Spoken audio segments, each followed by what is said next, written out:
Market 52,900 को कल फिर से पार कर गया।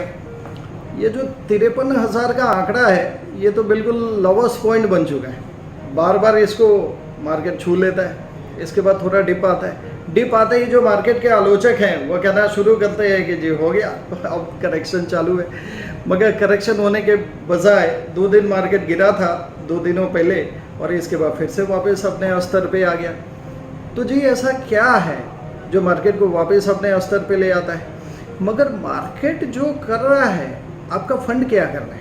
आपके पैसे जिन फंड्स में हैं वो मार्केट को आउट परफॉर्म कर रहे हैं या अंडर परफॉर्म कर रहे हैं। ऐसा तो नहीं है कि आप अभी अपने पुराने वाले लॉस ही रिकवर कर रहे हैं, जबकि दुनिया 30-40% कुछ भी रिटर्न बना के बैठी है। तो इस वीडियो में मैं आपको वैसे 3 डूज और 3 डोंट्स बताने वाला हूँ, जो करने के बाद नंबर 1 आप मार्केट में कभी पैसों को लूज नहीं करेंगे, और नंबर 2 आप हमेशा मार्केट को आउट परफॉर्म या at least keep sync with the market रहेंगे, आप अंडर परफॉर्मेंस में नहीं जाएंगे।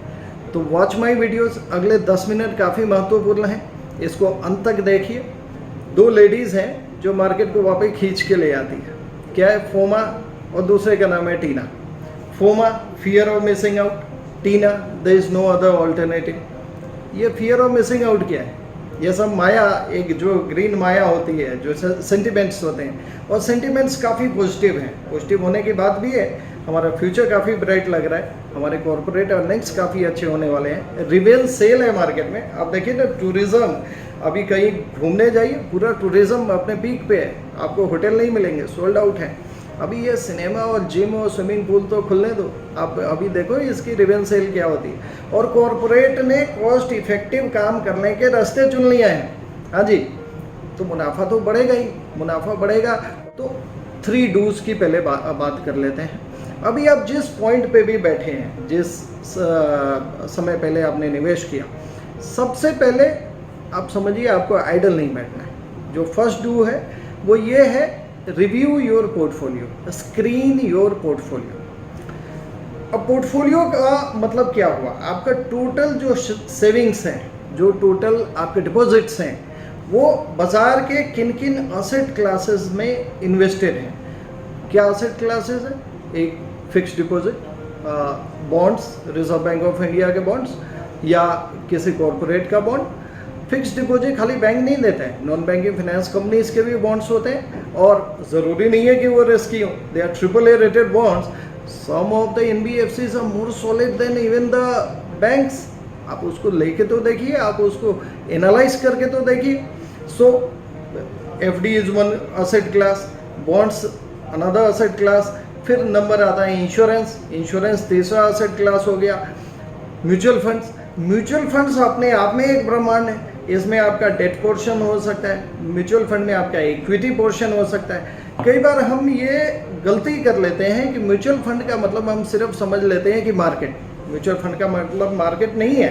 मार्केट के अंदर भी 3 अलग अलग कैपिटलाइजेशन है, large cap, small cap, mid cap, तीनों का रिस्क रिवॉर्ड सब अलग होता है। सेक्टोरल फंड्स है, सेक्टोरल फंड्स में रिस्क फैक्टर ज़्यादा होता है, कोई भी थीमेटिक फंड हो या सेक्टोरल फंड हो। अब सेक्टर्स में IT है, फार्मा है, मेटल्स है, ऑटो है, ये सारे सेक्टर्स ऑलरेडी काफ़ी एक्सपेंसिव वैल्यूएशन पे हैं। तो अगर आपका इन पर्टिकुलर सेक्टर्स में है तो ऑब्वियसली आपका रिस्क लेवल ज़्यादा है। सो सबसे पहले आपने एक लिस्ट बना लेना है कि किन किन असेट क्लासेस में आपका एक्सपोजर है, और इसमें आपने एक गलती पे ध्यान देना है। कई बार हम गारंटेड रिटर्न करने के चक्कर में हम बराबर धोखा खाते हैं, क्योंकि जो गारंटी है वो कितने समय की गारंटी है और उस गारंटी के एवज में टैक्स कितना पे कर रहे हैं, इन 2 चीज़ों पे भी ध्यान देने की ज़रूरत है।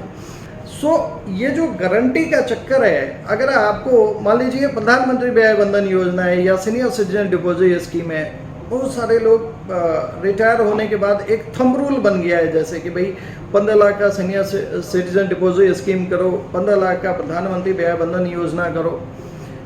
बड़ी अच्छी स्कीम है, मगर इसको थंब रूल मत बनाइए। आपने ये देखना है आपकी खुद की रिक्वायरमेंट क्या है। एक ही दवा हर मरीज पे कैसे काम कर सकती है, क्योंकि इन जो गारंटी इंस्ट्रूमेंट है इसमें सबसे बड़ी प्रॉब्लम टैक्स की होती है।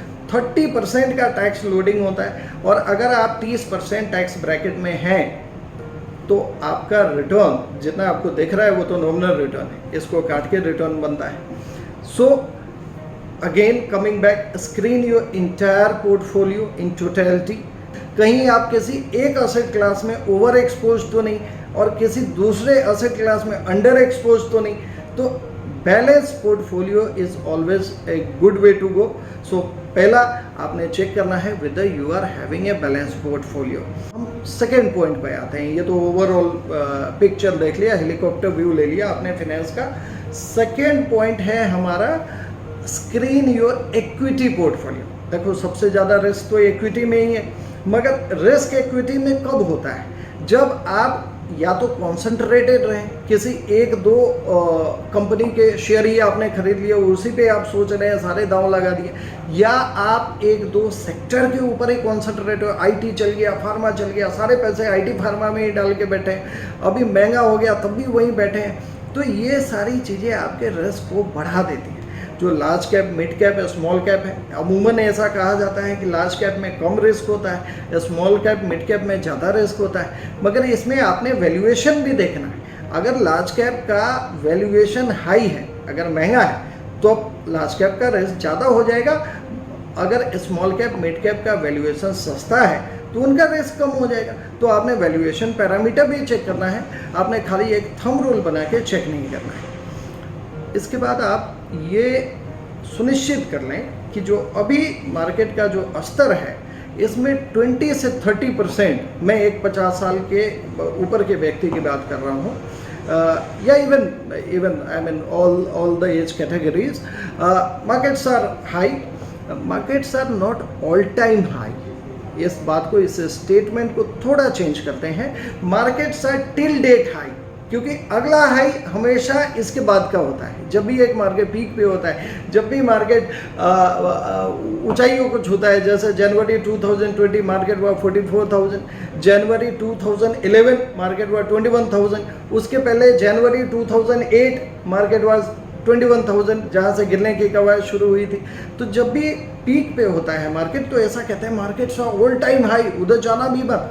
मगर इतिहास गवाह है 10 साल बाद, 5 साल बाद वो पीक भी ब्रीच हो जाता है, वो हट जाता है। सो आपने खाली केयरफुल रहना है, आपने रिस्क लेवल को समझना है। जो हम लोग अभी बातचीत कर रहे हैं उसको कर लेंगे, आपका पैसा कभी खराब नहीं होता।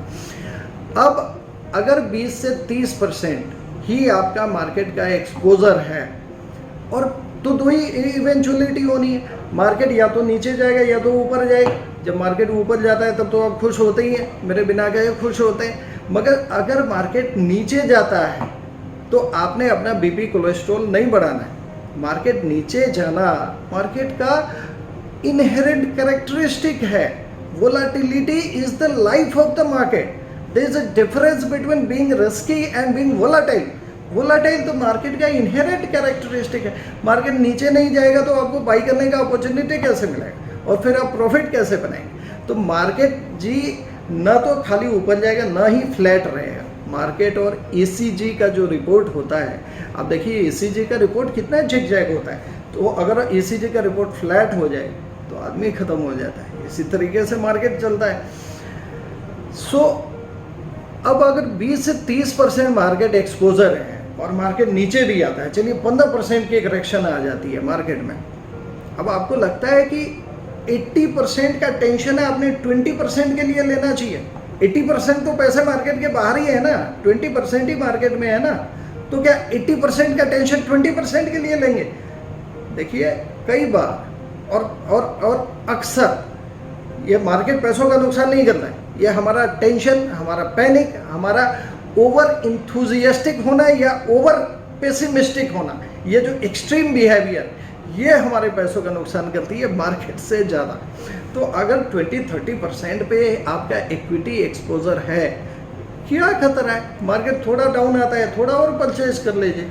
हाँ, परचेज कहाँ कर रहे हैं ये आपने देखना है। थर्ड पॉइंट, क्या आपने एक लिक्विड किटी बनाई है, एक पार्किंग फंड? पार्किंग फंड क्या होता है? जो अल्ट्रा शॉर्ट टर्म डिपॉजिट होते हैं, जो मनी मार्केट फंड होते हैं, जो फ्लोटिंग रेट पेपर्स होते हैं, ये पार्किंग फंड होता है। इसको कैश भी कहते हैं। It's almost having a cash. क्योंकि एक दिन के अंदर इनका रिडीम्पशन हो सकता है। तो ये 2 चीज़ों के लिए आप बनाइए। नंबर 1, कोई इमरजेंसी आ जाए, पैसों की अचानक ज़रूरत पड़ जाए, बाल बच्चों ने मांग दिया, फॉरेन टूर हो गया, मेडिकल एक्सीजेंसी आ गई, इनमें भी ज़रूरत पड़ सकती है। या मार्केट नीचे गया, अपॉर्चुनिटी आई, बढ़िया फंड आया, इसको इनकैश करना है, इसमें भी आपकी ज़रूरत पड़ सकती है। सो आपका लिक्विड फंड में प्रेजेंस है या नहीं है। सो ये 3 तो डूज हो गए जो आपने मार्केट में करना चाहिए, इससे आपका पैसा कभी नुकसान नहीं होगा। अब 3 डोंट, ये 3 डोंट मैं थोड़ा जल्दी फिनिश करूंगा। 3 डोंट में पहला, beware of market sentiments. Sentiments क्या है? माया है। और माया क्या है? जब पूरी दुनिया एक ही चीज़ बोलने लगे, जब सब कुछ एक तरफ भागने लगे, जब ओवर इंथुजियास्टिक हो जाए, जब यूफोरिया का माहौल आने लगे, बच के रहिए। आप इसलिए पैसों को निवेश मत कीजिए क्योंकि आपका दोस्त, आपका यार, आपका मित्र, टीवी, मीडिया सब कुछ एक चीज़ कह रहा है। आप पैसों को निवेश तब कीजिए जब आप उस बिजनेस को समझते हैं। इस शेयर होल्डर का मतलब, स्टॉक होल्डर का मतलब एक शेयर खरीदना भर नहीं होता है, एक बिजनेस का मालिकाना हक मिलना होता है। तो आप जितने भी परसेंट के शेयर होल्डर हैं उतने परसेंट के मालिक हैं। एक मालिक की निगाह से सोचिए, सेंटिमेंट्स के पीछे मत भागिए। सो पहला, beware of sentiments. Second, never take tips. ये जो टिप्स लेने की हमारी कवायद है, और पता है हम टिप किससे लेते हैं? हम या तो अपने यार दोस्तों से लेते हैं, या तो किसी ऐसे जानने वाले से जो 20 साल से मार्केट में निवेश कर रहा है और 20 साल से फेल कर रहा है। वो 20 साल में बेचारा 1-2 बार फायदे भी बना गया, मगर 20 बार नुकसान कमाया। नुकसान की कहानी तो वो किसी को नहीं बताता, मगर फायदे की कहानी जो बताता है। तो कोई अगर 20 साल से मार्केट में निवेश कर रहा है, इसका मतलब ये नहीं है कि he is a professional advisor to advise you on your market investment. देखिए, हर चीज़ के प्रोफेशनल एक्सपर्ट्स होते हैं। Do collaborate with a financial advisor whom you trust, who has academic knowledge, who has experience, who has a integral ethical character. ये इनका होना काफ़ी ज़रूरी है। तो टिप्स आप किसी से एवं मत लीजिए, इसके प्रोफेशनल एक्सपर्ट से ही टिप आप लिया करें। और थर्ड, एक बीमारी है एनालिसिस पैरालिसिस, और इस बीमारी का जो रिजल्ट है वो है काश। लास्ट ईयर 25,000 की मार्केट थी, उसमें निवेश किया होता, काश 35 में कर लिया होता, काश 40 में कर लिया होता। अरे किसी लेवल पे कर लिया होता तब भी आप बुल रहे हैं मार्केट का, मार्केट में ग्रोथ लेके ही बैठे रहते। मगर आपने क्या किया? जब निवेश करने की बारी आई, आपने सोचा कि जब नीचे गिर रहा था, आपने सोचा ये और नीचे जाने दो, थोड़ा और जाने दो। जब ऊपर उठ रहा था तो आपने सोचा अभी तो ऊपर उठ गया है, थोड़ा नीचे जाने दो, अपॉर्चुनिटी आने दो। फिर आपने कहा जी थोड़ा एनालिसिस कर लेते हैं, गूगल पे टाइप किया ये top 3 performing funds, top 5 performing funds, और मैं कहता हूँ टॉप 5 और टॉप 3 क्यों, आप टॉप में ही लगा देते हैं, जो नंबर 1 है उसी में लगा देते हैं, क्योंकि हर आदमी को नंबर 1 चाहिए। अब जो फंड के नंबर 1 हो गया और सारे लोग उस पर निवेश करने लगे, सेंटिमेंट इतने पॉजिटिव हो गए।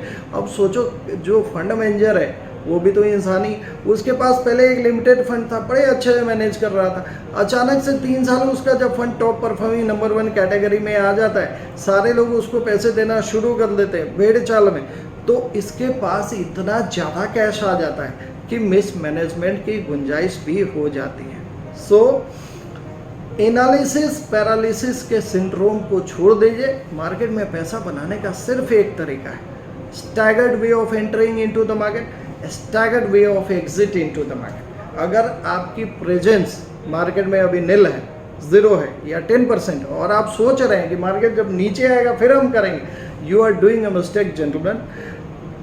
There should be a point, there should be a time in which you start in broken fragments. Don't put everything into the market at a go. Bits and pieces में market में निवेश कीजिए, आपका नुकसान कभी भी नहीं होगा। सो ये 3 डूज और 3 डोंट्स अगर आपको अच्छे लगे, अगर मेरी बातों में आपको दम लगा, तो मेरे इस वीडियो को लाइक और शेयर जरूर कर लीजिएगा, और अपने कमेंट नीचे कमेंट सेक्शन में जरूर डालिएगा। आपके कमेंट से मुझे इम्प्रूवमेंट करने का मौका मिलेगा। बाय बाय, शब्बा खैर, मिलते हैं अगले वीडियो में ऐसे ही किसी मार्केट जानकारी के साथ।